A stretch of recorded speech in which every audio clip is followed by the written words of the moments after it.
कल घोसी नगर में एक बहुत ही दुखद घटना हो गई, जिसमें 8 लोगों की मृत्यु हुई है। इसमें ज़्यादातर महिलाएं और बच्चे हैं। इस घटना की जानकारी मिलते ही हमने जिलाधिकारी और ज़िले के जो एसपी होते हैं उनसे बात भी किया, घटना की जानकारी लिया, उनको पूरी तरह से जो पीड़ित लोग हैं उनको मदद करने के लिए बताया।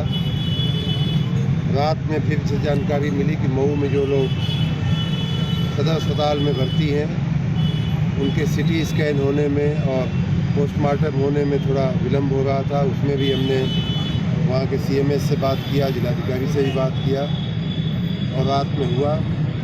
ये जो दुर्घटना हुई है उसमें जितने भी लोग मृत्यु को प्राप्त हुए हैं उन सबके प्रति मेरी गहरी संवेदना है। ईश्वर उनकी आत्मा को शांति दें, संतप्त परिवारों को, दुखी परिवारों को ईश्वर संबल दें, सहारा दें, और जो घायल हैं वो लोग जल्दी से अच्छे हों, स्वस्थ हों, ऐसी मेरी कामना है, प्रभु से प्रार्थना है। मैं अभी जब आया तो घटनास्थल पर भी गया, साफ दिखाई दे रहा है कि कमज़ोर दीवार थी, उसके गिरने से ये हादसा हुआ है। फिर मैं जो पीड़ित परिवार थे जिनके घर में विवाह का प्रसंग था, आज ही बारात जाने वाली थी, और ऐसे सुखद प्रसंग को दुखद में परिवर्तित होते हुए देख करके कोई भी व्यक्ति टूट जाता है।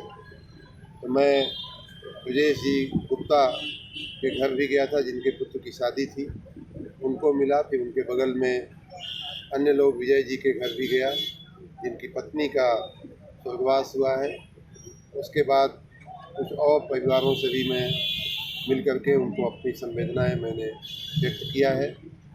ये भी ध्यान में आया है कि जो कुछ परिवार जो पीड़ित हुए हैं इस दुर्घटना में, बहुत ही गरीब तबके से आते थे, रोज़ अपने किसी घर में चूल्हा बर्तन करके अपनी रोजी कमाती थी वो महिलाएं। ऐसी महिलाओं की मृत्यु हुई है। उन परिवारों में कोई कमाने वाला अब शायद नहीं रह गया, ऐसा मुझे जानकारी मिली है। मैंने यहाँ नगर पंचायत के अध्यक्ष श्री माननीय मुन्ना गुप्ता जी को कहा है कि उनकी क्या मदद हो सकती है। हमारे माननीय मुख्यमंत्री जी ने सभी जो मृतक हैं उनको 2 लाख रुपये देने का, और जो घायल हैं उनको 50,000 रुपये की दवा के रूप में उनको सहारा देने का, और दवाएं सबका इलाज मुफ्त कराने की घोषणा किया है। वो राशि, वो सहायता जल्द ही सबको मिल जाएगी। लेकिन उसके उपरांत मैंने नगर पंचायत के अपने अध्यक्ष जी को बोला है कि जो गरीब लोग हैं उनको अगर मकान देने की योजना में अगर वो आते हैं तो उनको मकान की व्यवस्था हो सके तो उसकी चिंता करें। अन्य एक परिवार ऐसा है कि जिसमें माँ ही कमाने वाली थी, चौका बर्तन करके कमाती थी। उसके जो घर के लोग हैं, जो 2-3 लोग हैं, वो मानसिक रूप से अस्वस्थ हैं और वहाँ अब कोई कमाने वाला नहीं रह गया। ऐसी दुखद परिस्थितियाँ भी बनी हैं इस हादसे की वजह से। उन सबको क्या सहारा दिया जा सकता है, मैं यहाँ सभी खड़े घोसी के सभी माननीय लोगों से भी मैं निवेदन कर रहा हूँ कि आप सब लोग इन परिवारों के सहारे में छोटा छोटा भी मदद करेंगे तो बहुत हो जाती है। और सरकारी तंत्र की ओर से भी क्या हम सहारा दे सकते हैं, ये देखने के लिए मैंने माननीय मुन्ना गुप्ता जी को कहा है।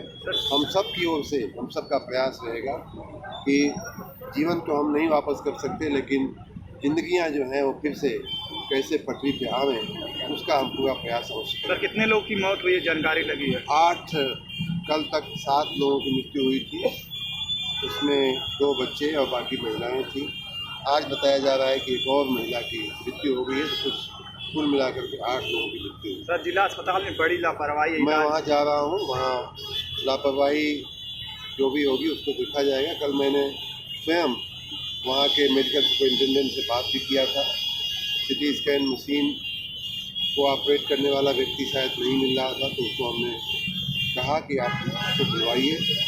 पोस्टमार्टम भी रात हो गई थी तो करने में कुछ दिक्कत हो रही थी, उसमें भी हमने बातचीत करके वो भी हुआ है। जो भी आवश्यक होगा किया जाए। ठीक सर।